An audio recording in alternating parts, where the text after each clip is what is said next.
Hello and welcome to some more Kerbal Space Program.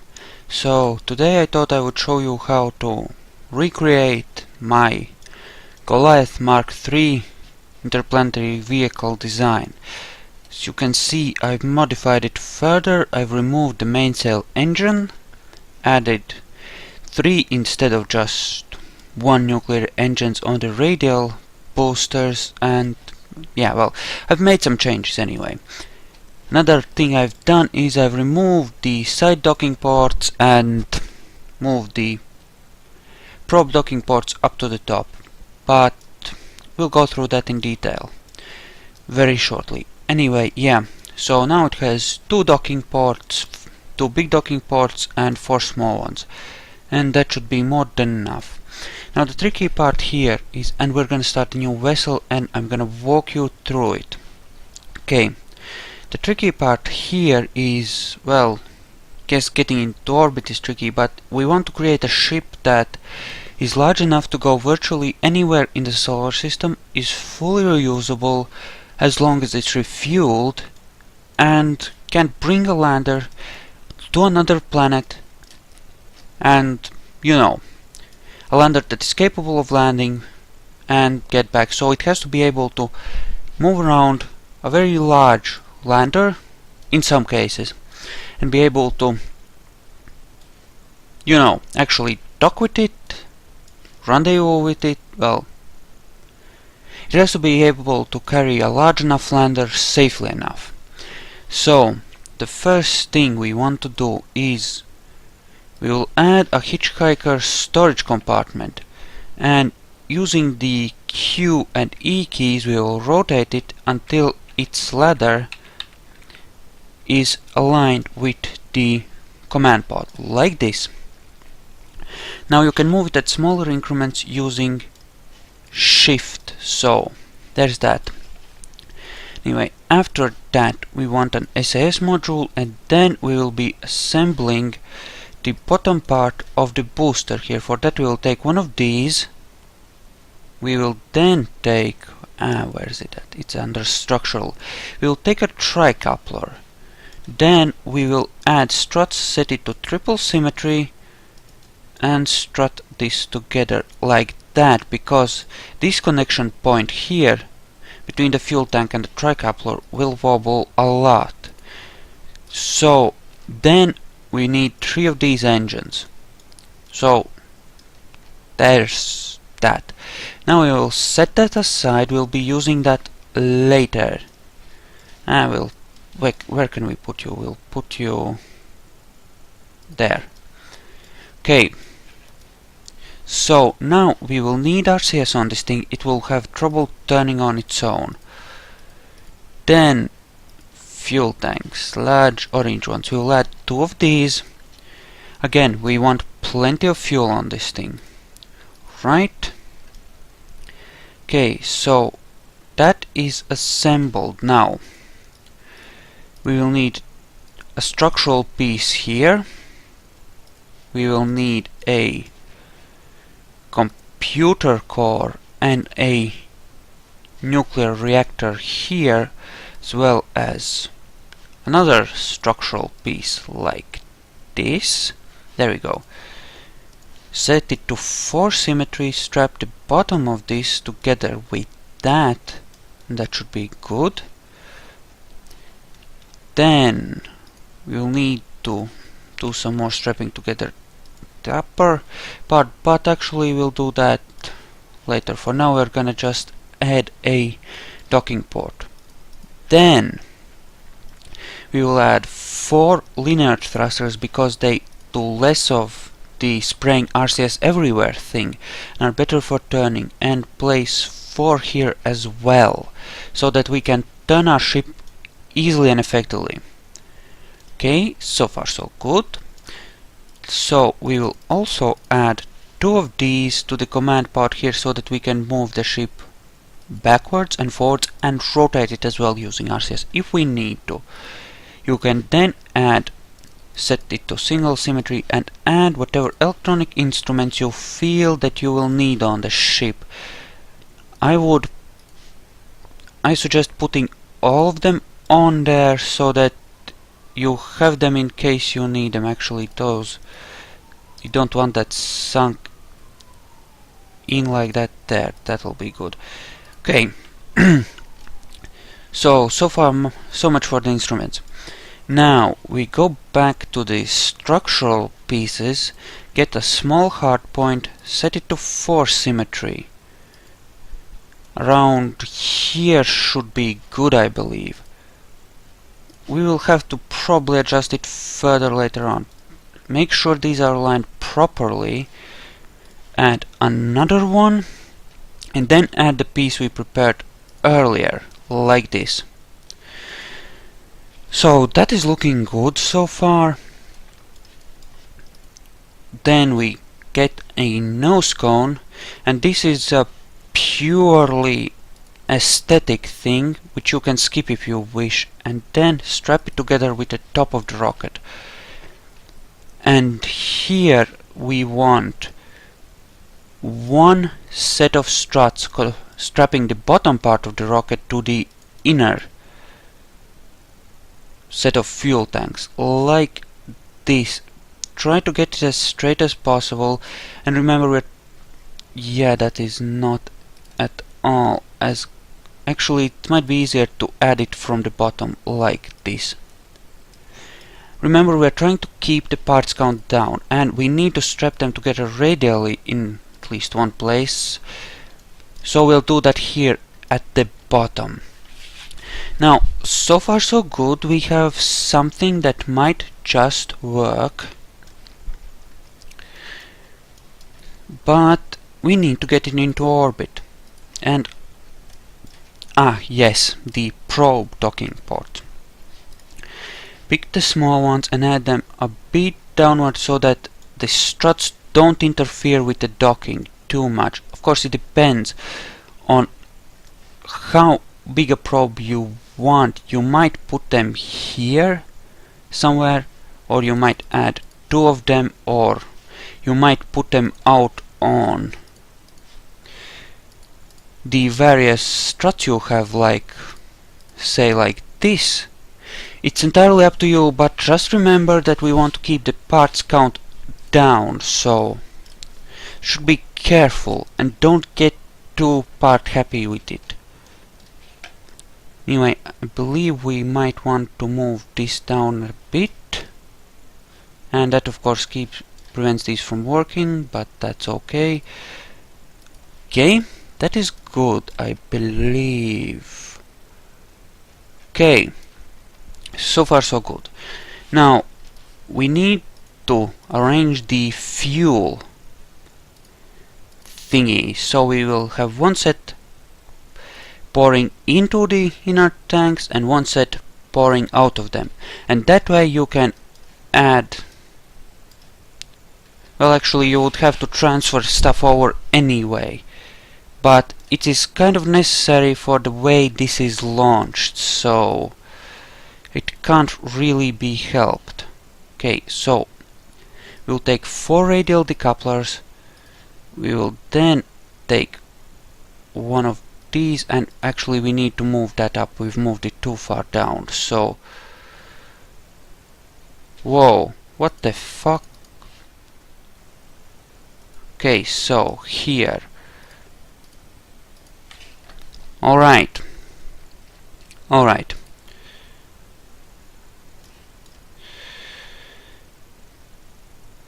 Okay. So I believe these might have to be rotated in order to make things happen, so we will remove this and this. Actually, yeah. Anyway. Q and E. That seems better. That should allow us to place it, so it does. Excellent. So just make sure that is properly rotated. Whoops, and undo. And strap them together. Did that work out alright? I think it did. Okay, so now we add one of these here, and this thing has enough juice to get into orbit. Okay, come on! There we go. Okay, now we've placed it.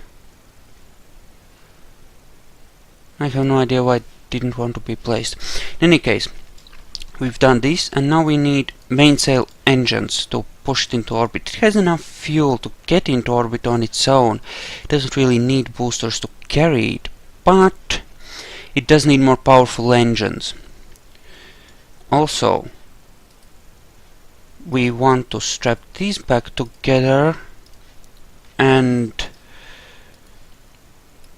we want to strap these together, and then we want to have 3 sets of struts, one leading to the bottom of the second tank, because otherwise, okay, these engines push upwards, and all of that push ends up hitting this bottom tank, and that can cause a structural linkage failure between the top and bottom tanks. And we want to add another set of struts for extra stability and to transfer some more of the push that way. And then what we want is one last set of struts tying things together like that. And then we just move that there, and that should be it, I believe. It should now fly, and then once you're done flying it, you can actually, you know, refuel it in orbit. Of course, I don't think there's any way to make sure that this tank drains first, because I kind of need it to drain first before anything else, otherwise the fuel balance gets screwed up. If any of you have any ideas how to fix this, because we have 4 more parts than we strictly speaking need, although, come to think of it, they're actually useful because they allow us to transfer, yeah, actually those are necessary because they allow us to transfer fuel into these inner tanks and fire all of the engines from those. Like, say, if we have a lander which we're using just one time and we're then leaving it after we've transferred the crew, or if we're only taking back the command pod part of the lander, then we can transfer the lander's fuel over and use it in a balanced fashion. So yeah, these are necessary. Make sure that it's a bit more balanced. Okay, so without of course, I almost forgot, we want to have some actual landing clamps, because this thing will never be able to stay stable on the launch pad. So we set them to fire at the same time as the engines, and then we launch. Now this whole thing, if done properly, should be at about 100 parts, which allows you to, well, my computer is far from the newest, but I can run about 200 parts on a single ship without it lagging over much, at least in orbit. So it allows you to take up a decently complicated lander and fly to another planet, and I want to make sure that that will not. Okay, that will not. Actually, never mind. Let's head back into the vehicle assembly building real quick. There's one thing I forgot to add that will make the launch a lot safer and more stable, which is this thing, especially if it's strutted together. If there's a few small mistakes in how exactly it's tied together, it tends to rotate. So a set of winglets to deal with that. And let's try that now.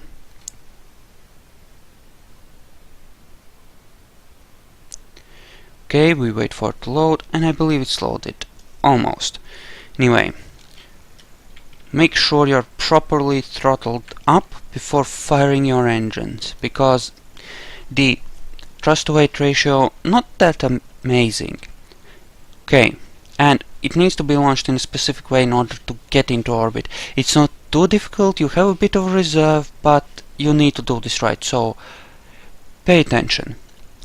Okay, so we just head up normally for now. Okay, it's lagging a bit, but that should be okay. Okay, that's a lot of overheat. For some reason these engines aren't actually overheating, but the moment you get some serious overheating, just throttle down. Say when you hit about 90 meters per second is good.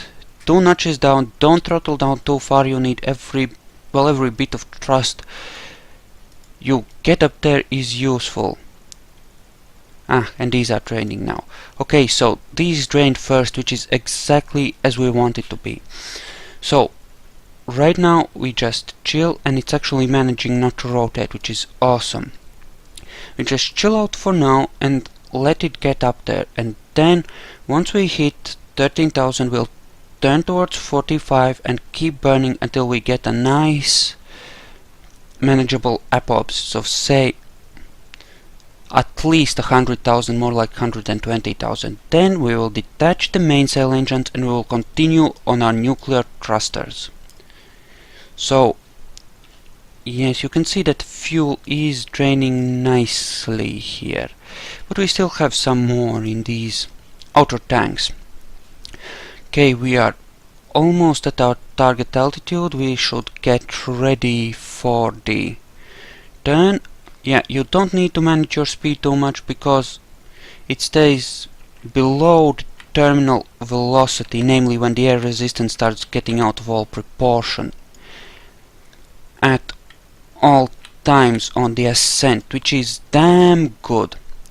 Anyway, you might want to throttle down a bit at this point to about half thrust, and you might want to start watching your map. So here we are. Our apoapsis is expanding nicely. We want it at about 120 kilometers. At that point we will ditch these engines and we will turn completely horizontally and burn for an orbit. Okay, this is almost spent. We will start using these very soon. Okay, yes.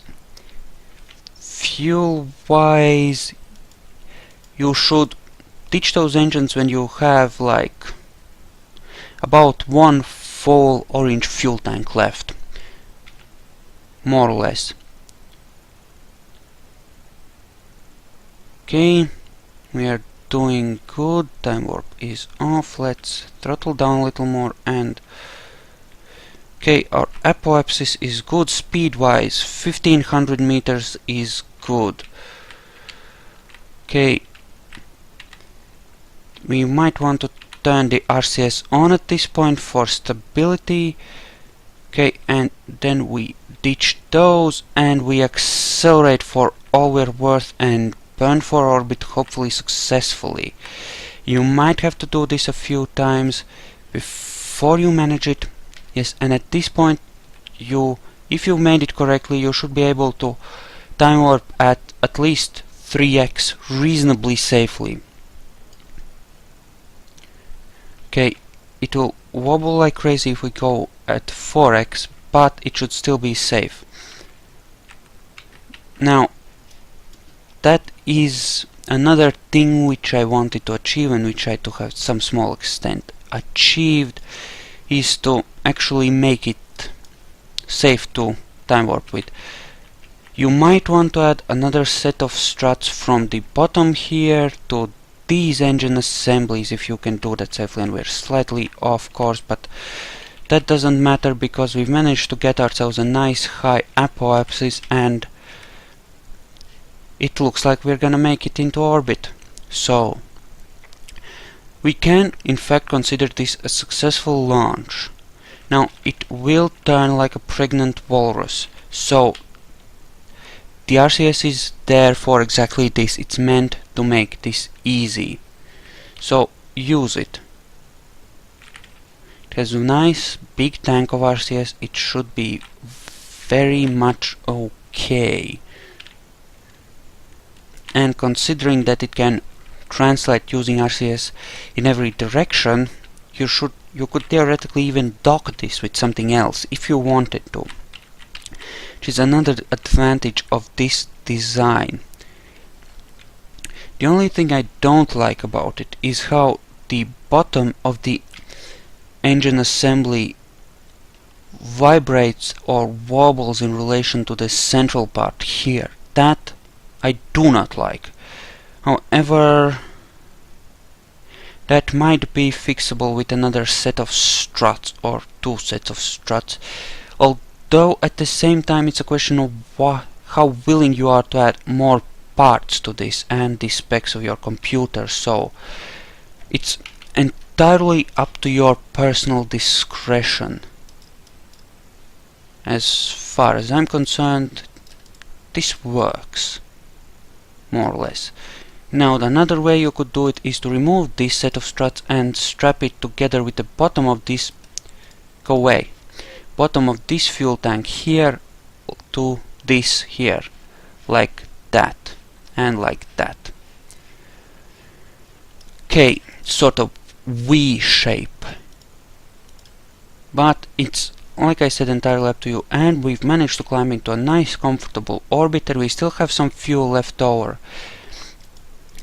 It can make it into orbit just fine as long as you don't drop the mainsail engines too quickly, because this does have quite a bit of thrust. Especially when it's almost empty, it can pull 0.8 Gs. So it's not a totally useless ship as speed is concerned, which is another thing I want to fix from the previous Goliath design, because it took a 30-minute burn to get somewhere, and even with time warp that's still like 15-10 minutes, which is far too long. This should hopefully fix that, because the weight is, well, slightly larger, not noticeably so, and it has triple the high efficiency thrust. Of course, in order to achieve that, we've had to sacrifice the mainsail engine, which gave us less efficient thrust, but I wasn't using that anyway. So this is the Mark III. Enjoy it, and if you want, try and build one for yourself. I hope you enjoyed this. Feel free to leave your comments. Any questions will be answered to the best of my ability, and I'll see you guys later.